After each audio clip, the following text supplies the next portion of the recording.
मित्रांनो, जीवनात अनोळखी माणूस दुखवला तर तेवढं मनाला लागत नाही, पण जेव्हा आपलीच जवळची व्यक्ती, आपला विश्वासू माणूस आपल्याला त्रास देतो तेव्हा मन तुटतं, हृदय जखमी होतं. आज मी तुम्हाला एक अशी गोष्ट सांगणार आहे जी लक्षात ठेवलीत तर कोणत्याही नात्यात तुम्हाला शांतता आणि ताकद मिळेल. शांतता हीच खरी ताकद आहे. जवळचा माणूस त्रास देतो तेव्हा आपण लगेच रागावतो, पण खरी शक्ती म्हणजे संयम ठेवणं. शांत मनानेच योग्य निर्णय घेतले जातात. आपल्या भावनांवर नियंत्रण ठेवा. त्यांनी काय बोललं हे महत्त्वाचं नाही, तर आपण त्यावर कसा प्रतिसाद देतो हे महत्त्वाचं आहे.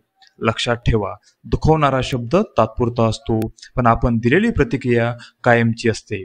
स्वतःची किंमत ओळखा.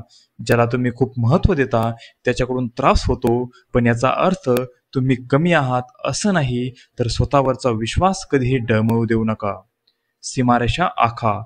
नातं टिकवायचं असतं, पण स्वतःची शांती जपायची असते. म्हणूनच जवळच्याला सांगा, तुझ्या काही गोष्टी मला त्रास देतात, कृपया लक्ष द्या. ही ठाम पण शांत भाषा तुम्हाला सामर्थ्य देते.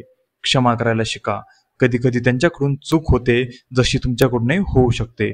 मोठेपणा म्हणजे दोषावर नाही, तर नात्यावर लक्ष ठेवणं. योग्य निर्णय घ्या. जर वारंवार त्रास होत असेल, तर बदल होत नसेल, तर मागे सरकणं हेच कधी सर्वात शहाणपणाचं पाऊल असतं. तर मित्रांनो, यात निष्कर्ष असा निघतो की जवळच्या व्यक्तीमुळे दुखावलं गेलं तर रागाने नाही, तर शहाणपणाने उत्तर द्या. कारण खरी ताकद ही इतरांना हरवण्यात नसते, तर स्वतःला जिंकण्यात असते. शांत राहिलात, संयम ठेवलात, तर नातंही वाचेल आणि तुमचं मनही शांत राहील. धन्यवाद.